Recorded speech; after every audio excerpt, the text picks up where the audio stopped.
Railway भरतीची नवीन जाहिरात आलेली आहे. पदाचं नाव असणार आहे ज्युनियर इंजिनियर. तर हा व्हिडिओ तुम्ही का पाहावा, कारण की या व्हिडिओमध्ये आपण पाहणार आहोत संपूर्ण जाहिरात याची कधी येणार आहे, फॉर्म कधीपासून सुरू होणार आहेत, रिक्त जागा किती असतील, निवड प्रक्रिया काय असणार आहे, पात्रता काय आणि एक्झाम पॅटर्न काय, या सर्वांविषयी माहिती सांगणार आहे. आणि शेवटी व्हिडिओमध्ये मी तुमच्यासाठी एक महत्त्वाचे अनाउन्समेंट पण करणार आहे, म्हणून तुम्ही हा व्हिडिओ शेवटपर्यंत पूर्ण बघायचा आहे. बघा, नुकतंच याच्या संदर्भाचं एक शॉर्ट नोटीस जे आहे तर ते आलेले.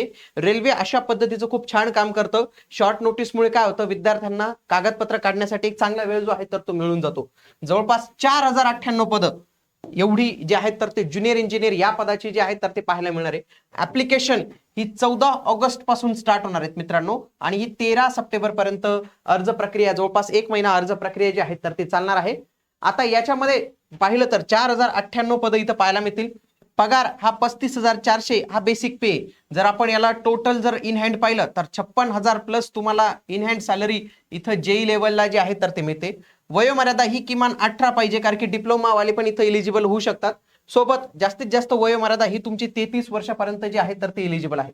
याच्यामध्ये ओबीसी कॅन्डिडेटला 3 वर्षाचं आणखी एज रिलॅक्सेशन मिळतं, आणि SC ST ला 5 वर्षाचं एज रिलॅक्सेशन इथं मिळत असतं. त्याच्यामध्ये जर आपण पाहिलं तर 3 महत्वाची पदं इथं भरली जातात.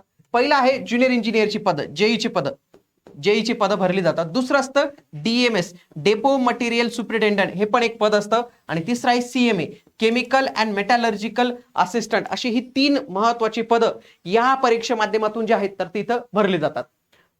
अर्ज हे 14 ऑगस्ट पासून सुरू होणार आहेत आणि 13 सप्टेंबर पर्यंत अर्ज जे आहेत तर ते चालणार आहेत. याच्यामध्ये त्यांनी सांगितलेले की जे तुमचे 10वीचं आहे, आधारचं आहे, यांची माहिती जुळणं गरजेचं आहे. म्हणून तुम्हाला जर आता वेळ असेल तर 10वीनुसार तुम्ही तुमचं आधार कार्ड जे आहे तर ते अपडेट इथं करू शकतात. आता पहिल्यांदा तर लक्षात घ्या, या 4098 मध्ये कोणती पदं असणार आहेत. बघा, ज्युनियर इंजिनियर मध्ये सिव्हिल, मेकॅनिकल, इलेक्ट्रिकल ही पदं असतात. त्याच्याविषयी मी सेपरेट व्हिडिओमध्ये सांगतो. 3749 पदं, DMS ची 314 पदं आणि मेटॅलर्जिकल असिस्टंटची 35 पदं आपल्याला इथं पाहायला मिळतात. याच्या निवड प्रक्रियेचे टप्पे जर पाहिले तर पहिल्या टप्प्यामध्ये एक लेखी परीक्षा, ऑनलाईन परीक्षा होते, कम्प्युटर बेस्ड टेस्ट, त्याला म्हणतो CBT1. ती पूर्व परीक्षेसारखी असते. दुसरी असते CBT2, ती CBT2 आणि याच्या आधारित तुमची निवड होत असते. त्याच्यानंतर डॉक्युमेंट व्हेरिफिकेशन आणि मेडिकल चाचणी तुमची इथं होत असते. कुठलीही स्किल टेस्ट आणि कम्प्युटर बेस्ड ऍप्टिट्यूड टेस्ट होत नाही. जी पूर्व परीक्षा असते त्याच्यामध्ये असतात 100 प्रश्न, 100 गुण आणि 90 मिनिटं वेळ मिळतात तुम्हाला. याच्यामध्ये हे तुमचे 4 सेक्शन असतात. पहिला सेक्शन असतो गणिताचा, ज्याच्यामध्ये 30 प्रश्न 30 गुणांसाठी. विज्ञानाचा महत्वाचा सेक्शन असतो, 30 प्रश्न 30 गुणांसाठी.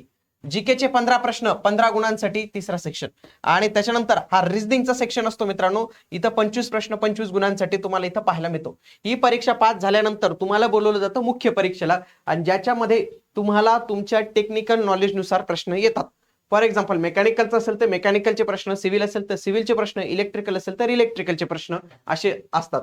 बघा, तांत्रिक क्षमता इथं जर आपण पाहायला गेलं, बघा तांत्रिक क्षमता, बघा इथं जवळपास 100 प्रश्न इथं त्याच्यावरच आपल्याला पाहायला मिळतात. बघा, 150 प्रश्न 150 गुण इथं हा संपूर्ण पॅटर्न जो आहे तर तो पाहायला मिळतो. सगळ्यांसाठी 1/3 निगेटिव्ह मार्किंग असते. प्रश्न चुकला की 1/3 इथं निगेटिव्ह मार्किंग असते.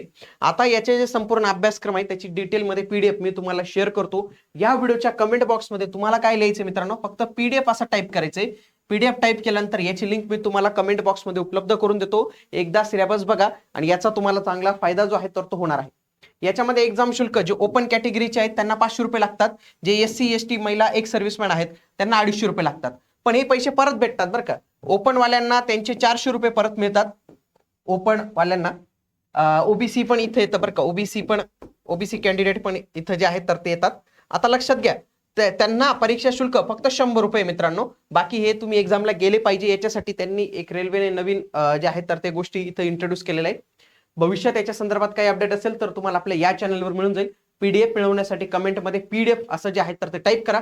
भेटूया पुढील व्हिडिओमध्ये. तोपर्यंत जय हिंद, जय महाराष्ट्र, धन्यवाद.